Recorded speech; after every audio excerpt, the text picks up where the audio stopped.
du Père, du Fils, Saint-Esprit, un seul Dieu, Amen. Que sa bénédiction repose sur nous tous, Amen.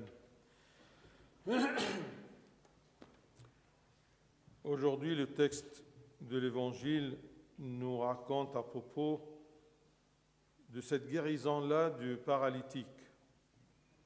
Durant une fête juive, Jésus monta à Jérusalem, traversa une porte qu'on appelle la porte des brebis, parce que c'est une porte à travers laquelle on introduisait, on faisait entrer les brebis qu'on va présenter comme sacrifice au temple. Et on lavait, c'est connu qu'on lavait ces brebis-là dans cette piscine. C'est une porte de brebis qui mène à une piscine qui s'appelait la piscine de Beth Hasda. Beth Hasda, c'est un mot hébreu qui veut dire maison de la miséricorde. Et cette piscine avait 5 portiques. Portiques, c'est-à-dire ce sont des couloirs qui mènent à cette piscine, des couloirs plafonnés, ou on peut les considérer comme des quais plafonnés. Et autour de ces quais-là, il y a l'eau de la piscine. Et sur ces quais, il y a une grande où étaient couchés des malades en grand nombre. Mais cette piscine-là, elle était un peu spéciale. On disait qu'il y avait un ange qui descendait de temps en temps dans la piscine et agitait l'eau.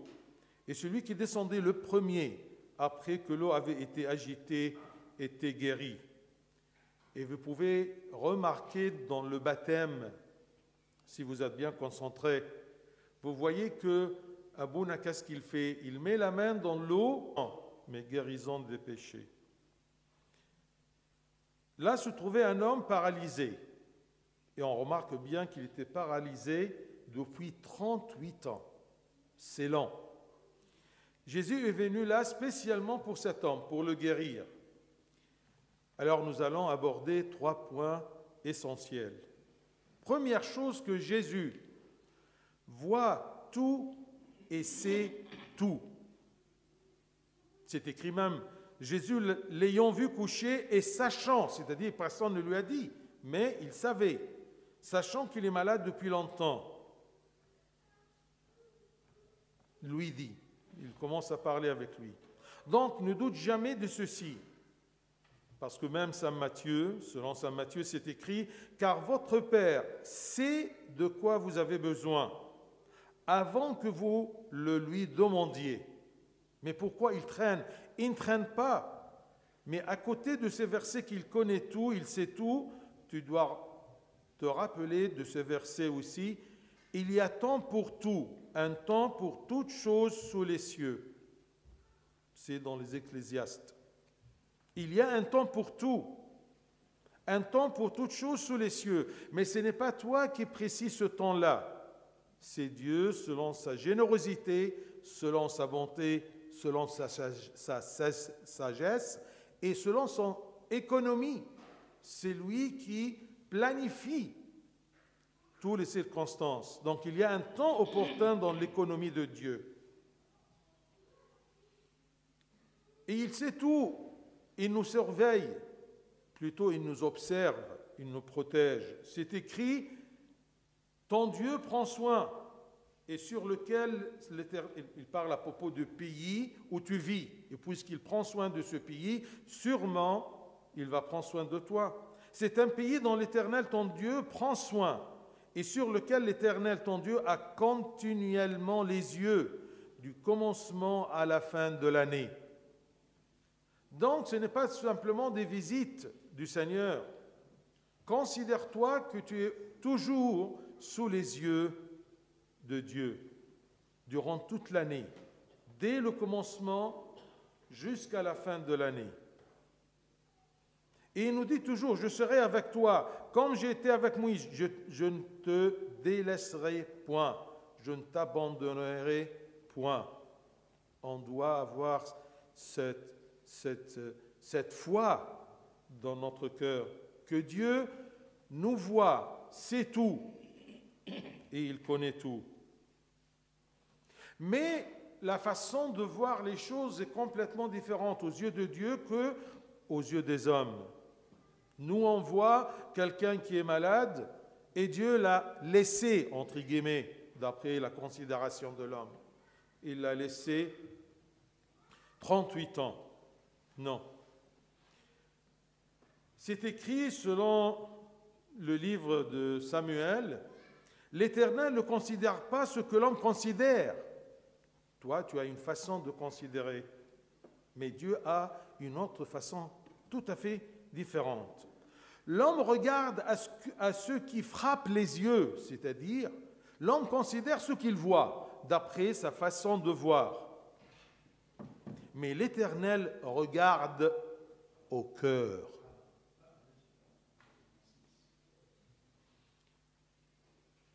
في عربية واقفة الظاهر برا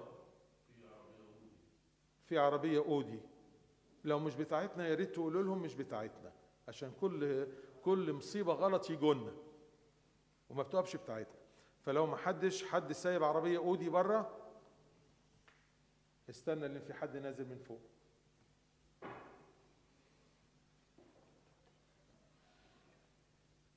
L'Éternel ne considère pas ce que l'homme considère.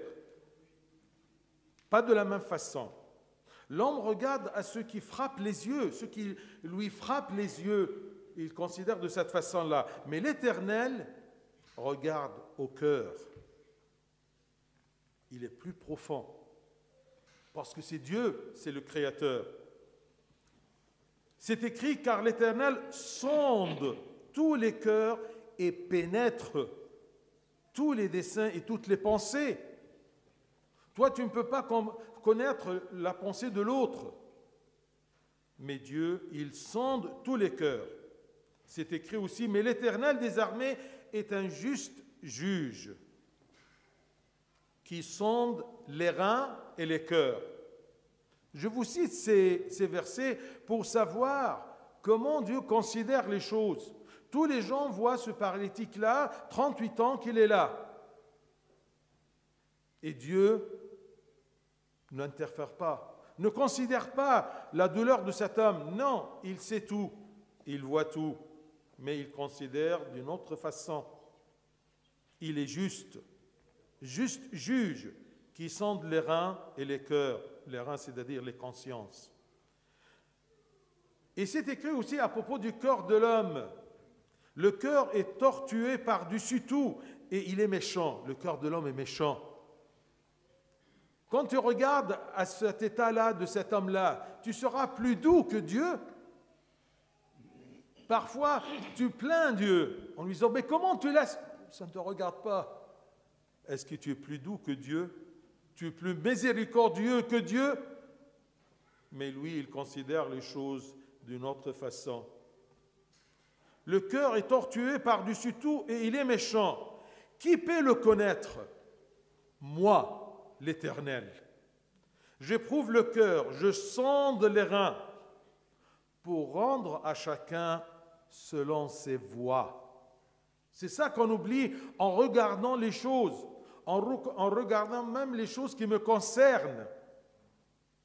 Je ne sonde pas mon cœur et j'oublie mes voies. Je demande mes droits sans penser à mes devoirs. Pour rendre à chacun selon ses voies, selon le fruit de ses œuvres. Et encore, c'est écrit, si un homme reconnaisse la plaie de son cœur, non pas la plaie physique, mais regardez la tristesse. Parce que tous les gens ont regardé cet homme-là à propos de sa maladie physique, mais ils n'ont pas regardé le fond de son cœur. Son péché était la raison de cette maladie. Parce qu'à la fin, c'est écrit, quand il l'a rencontré dans le temple, il lui a dit, « Voici, tu es guéri, ne pêche plus. » Ça ne veut pas dire que toutes les maladies ou tous les malades sont pécheurs. Et ça ne veut pas dire que tous les pécheurs doivent être malades physiquement. Non, mais dans ce cas, Dieu considère et sonde le cœur et les reins. Quand il avait le temps opportun, il est venu après 38 ans pour guérir cet homme-là. Si un homme reconnaisse la plaie de son cœur et étende les mains vers cette maison, vers la maison de Dieu. Exauce-le des cieux, du lieu de ta demeure, et pardonne la plaie du cœur. Pardonne. Ce n'est pas quelque chose de physique, ce n'est pas quelque chose de matériel, mais de spirituel. Et la guérison est le pardon. Et pardonne, agis et rends à chacun selon ses voies, toi qui connais le cœur de chacun. Et puisqu'il connaît le cœur, il connaît la plaie de ton cœur. Car seul tu connais le cœur et tous les enfants des hommes. Tu es le seul qui connaît les cœurs. Jésus, l'ayant vu, savait que sa maladie était à cause de son péché. Parce que c'est écrit, comme je vous ai dit, depuis Jésus le trouva dans le temple et lui dit, « Voici, tu as été guéri, ne pêche plus, de peur qu'il ne t'arrive quelque chose de pire. » Dieu, il connaît tout, il voit tout. Quand il y a quelque chose, surtout qui touche ton cœur, une plaie qui touche ton cœur, présente-les entre les mains du Seigneur et sois sûr qu'il le considère, qu'il le voit, qu'il le sait, mais il prépare, il attend que tes voix soient prêtes à accepter le Christ. Dans le premier point, Dieu sait tout et connaît tout, mais il y a un temps opportun pour qu'il agisse. Deuxième point, c'est la santé physique et la santé spirituelle. Ici, vous voyez cette comparaison-là. La santé physique préoccupe l'homme et lui donne des soucis, attriste le cœur de l'homme. L'homme s'inquiète de la santé physique, de ses enfants et de ses proches, mais il ne s'intéresse pas trop pour la santé spirituelle. Mais Dieu se préoccupe de ta santé spirituelle, du salut de ton âme. Il s'y intéresse et il s'en inquiète. L'esprit malade de ses enfants l'attriste. C'est écrit, selon saint Paul, aux Thessaloniciens, il dit « Ce que Dieu veut, c'est votre sanctification, pas votre bonne santé. » Pas votre autorité, pas votre pouvoir, pas votre succès. D'abord, votre sanctification. Il dit à son disciple Timothée, Dieu qui veut tous les hommes soient quoi? Saints, saufs, guéris, forts, en bonne santé? Non. Dieu qui veut que tous les hommes soient sauvés et parviennent à la connaissance de la vérité. C'est ça qui préoccupe Dieu. Je te rappelle de ceci pour que tu comprennes Dieu, qu'est-ce qu'il veut et qu'est-ce qu'il fait et comment il agit. Tous les hommes ne cherchent que les choses matérielles, toutes les choses qui passeront. Il s'intéresse à sa santé spirituelle. C'est pour cela qu'il lui a dit, « Veux-tu être guéri ?» Et tous les pères, quand ils méditent sur ceci, eh bien, il dit, mais c'est bizarre, ce n'est pas une question à sa place. Veux-tu guérir? Mais bien sûr, il veut guérir, mais physiquement, parce que le malade lui répondit, Seigneur, je n'ai personne pour me jeter dans la piscine. Ce n'est pas ça qui compte pour moi. Ce qui compte pour moi, c'est ton salut. Ce n'est pas la peine de descendre dans la piscine. Je vais te donner ceci, mais ce qui m'intéresse, c'est quand je t'ai vu dans le temple et je t'ai dit, voici, tu es guéri, tu es pardonné. Jésus l'a guéri car il savait qu'il est prêt à se repentir. Voici, tu as été guéri. Est-ce que vous croyez que Dieu, il a passé tout ce trajet, il est monté à Jérusalem, il est rentré durant cette fête-là, tout simplement pour guérir cet homme. Et attention, quand il est rentré à la piscine de Beth Hasda, il n'a pas guéri que cet homme-là.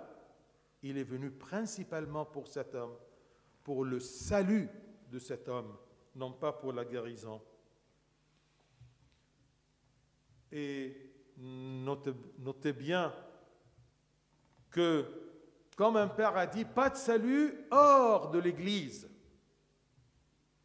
Vous pouvez voir que ce paralytique-là, quand il était guéri de cœur, du péché, où il était allé? Dans le temple. Il est allé dans le temple. Et ça, c'est une preuve de sa guérison spirituelle. Pas de salut hors de l'Église, hors de ses sacrements. Hors de l'Église, ce n'est pas que tu sois présent dans l'Église, mais tu observes ses sacrements et tu ne sois pas hors sa doctrine ni hors ses enseignements. Le trouva dans le temple. Quand Dieu te donne quelque chose de matériel, il va te trouver où? Dans une fête pour arroser ce que tu as eu. Mais est-ce que tu cherches ta guérison spirituelle? Et un jour que tu seras pardonné, tu seras où? Dans le temple ou dans le monde? Jésus veut bien que nous soyons guéris de nos péchés. Il vient vers nous pour guérir nos âmes quand nous sommes prêts à nous repentir. Donc, le retard, ce n'est pas de la part de Dieu, c'est la part de nos voix, de la plaie de notre cœur. Dieu peut sauver. C'est pour cela que dans le livre d'Ésaïe, c'est écrit « Non, la main de l'Éternel n'est pas trop courte pour sauver, elle est assez longue, assez puissante. Ni son oreille trop dure pour entendre. Mais pourquoi alors on sent que Dieu n'entend pas? Il nous donne ici la raison. Mais ce sont vos crimes qui mettent une séparation entre vous et votre Dieu. C'est le péché et le plaisir de pécher de ce paralytique. Il gardait toujours son péché dans son cœur. Peut-être il cherchait à se faire guérir par l'eau pour retourner au péché. Mais ce sont vos crimes qui mettent une séparation entre vous et votre Dieu. Ce sont vos péchés qui vous cachent sa face. Sa face, il est là, il est présent. Mais il y a quelque chose qui vous cache le visage du Seigneur. Ce sont vos péchés qui vous cachent sa face et l'empêchent de vous écouter. Parce que vous ne cherchez pas le repentir. La santé spirituelle. Cherchez cette santé. Troisième et dernier point, c'est un peu bizarre. Il lui a dit, lève-toi, lui dit Jésus, prends ton lit ou ton, je ne sais pas en français, c'est rabat, comment? Celui qui a lu. Hein? Grabat. Porte ton grabat, lève-toi, lui dit Jésus, prends ton grabat et marche. Et c'était un samedi. C'est défendu de porter son grabat ou son lit, ou porter quelque chose. Est-ce que vous croyez que Dieu lui a demandé ceci pour taquiner les Juifs ou pour les irriter? Eh bien non. Les pères de l'Église, quand ils pensaient à propos de ceci, c'est parce que tout simplement, quand il était malade, c'est le lit ou le grabat qui le supportait. Mais quand il est fort et repenti et pardonné, c'est lui qui porte son grabat. Cherche que l'esprit porte la chair, non pas la chair qui porte l'esprit. Parce que c'est écrit selon saint Paul aux Galates, car la chair a les désirs contraires à ceux de l'esprit, le grabat contre l'âme. Et l'esprit en a de contraires à ceux de la chair. Ils sont opposés entre eux. Ce que la chair demande est complètement différent que l'esprit. Afin que vous ne fassiez point ce que vous voudriez. Je veux, mais le grabat m'attire. Quand le grabat veut que tu dors, tu dors. Quand la chair veut que tu manges, tu manges. Quand la chair veut que tu prends plaisir, tu cherches à avoir plaisir. Tu es supporté par le grabat, par la chair. Vous vous rappelez quand je vous ai dit le dicton d'un des pères qui montre ou décrit cette contradiction entre l'esprit et la chair, quand il a dit c'est comme un aigle qui est attaché à un cochon. Qui va soulever l'autre? Le cochon qui va attirer l'aigle, ou l'aigle, l'esprit que tu fortifies par la pratique spirituelle pour qu'il domine le grabat. Est-ce que c'est le lit qui te domine? Il t'attire pour te reposer, pour ne pas aller à l'église? Ou c'est toi qui domine ton grabat en lui disant, eh bien, pas maintenant. Si la chair domine, ça sera une catastrophe. Tu ne vas pas voir Dieu parce que tu seras dans ton péché. Fortifie donc ta volonté spirituelle et domine la volonté de la chair. المسيح في عيد من أعياد اليهود طلع إلى أورشليم ودخل إلى بركة حزدة، بركة الرحمة، من باب الضأن.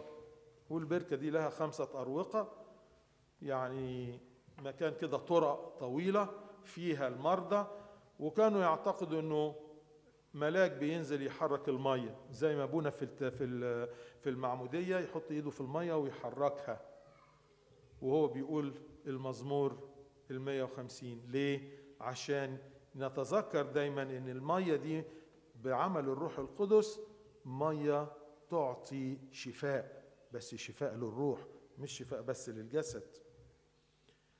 وكان موجود على البركة زي ما انتم عارفين واحد بقى له 38 سنة. ده عمر يا أحبائي، عمر 38 سنة مشلول.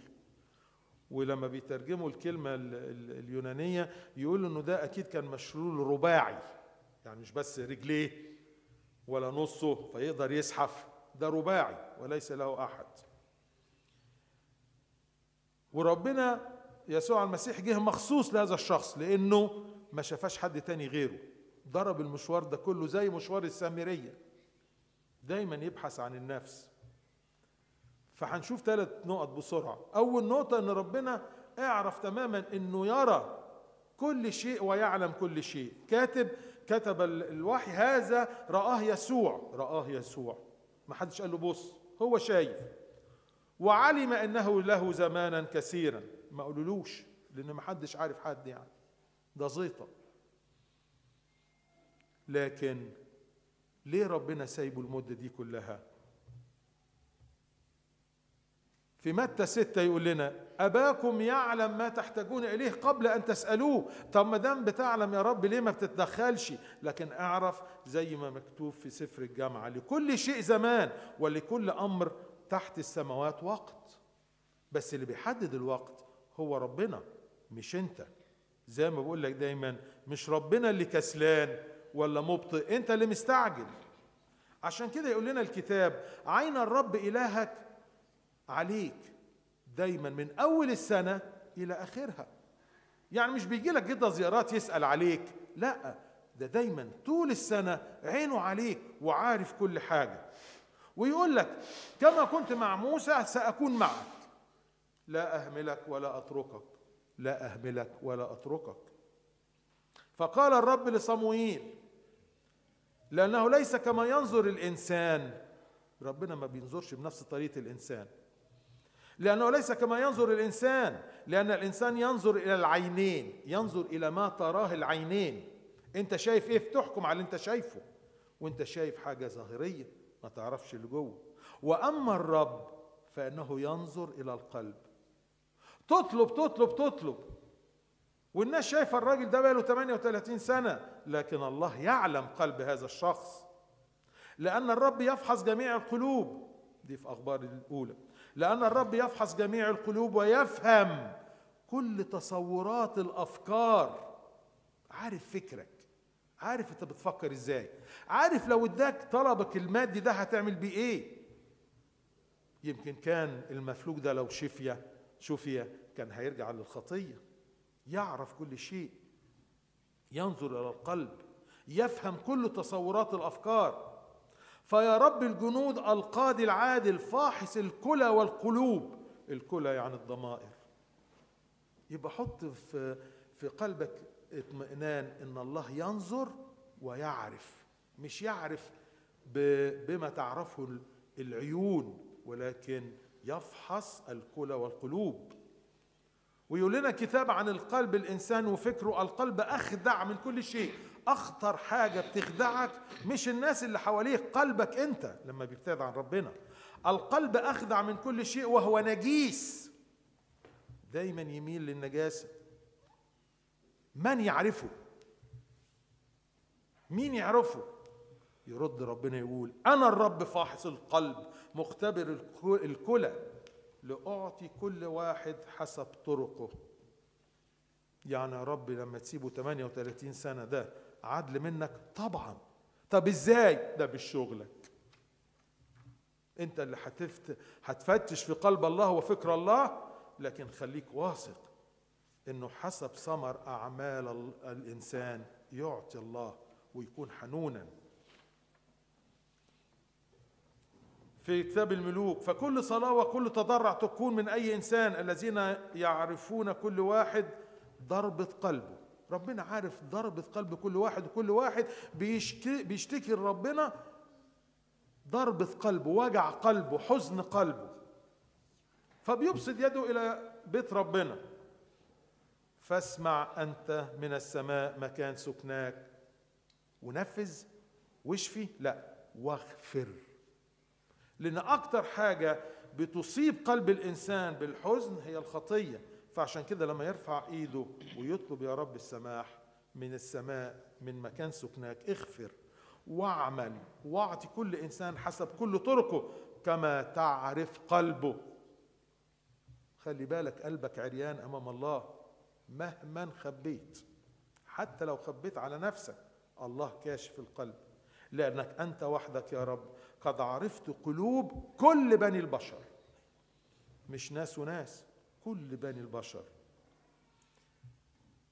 هذا المريض شفي روحيا. عشان كده الكتاب يقول لنا: وبعد ذلك وجدوا يسوع في الهيكل وقال له: ها أنت قد برؤت. ماشي على رجلك؟ لا، برؤت روحيا وتبت، فلا تخطئ أيضا لئلا يكون لك أشر. سبب مرضه هي الخطية. بس خلي بالك مش كل مرض لازم يبقى نتيجته الخطيئة. مش كل مريض خاطئ، ومش كل خاطئ لازم يمرض. لكن في الحالة دي اللي بيذكرها الكتاب المقدس وبيذكرنا بيها كل صيام كبير، عشان يفكرنا انه ربنا كاشف القلوب وعارف في القلوب، ويريد الشفاء الروحي مش الجسدي. بدليل في قديسين كتير جدا. افكركم بابونا بشوي كامل، جاله هيربس زوستر، ده يعني مرض على اياميه كان ضئيل جدا، بس يجي يألم الجسم جدا، مسامير في كل الجسم، لدرجة اللي يعني منكم كان عارف ابونا شوي كامل في اواخر حياته كانوا ينام على السرير ويحطوا عصيان كده وشاشة وهو عريان، لان ما يحتملش لبس. شوف الألم. وعشان كده سمى هذا المرض، لأن ده نوع من الكانسر بتاع الأعصاب، سماه مرض الملكوت، اللي بيطهر الإنسان، اللي بيعطيله رجاء في ربنا.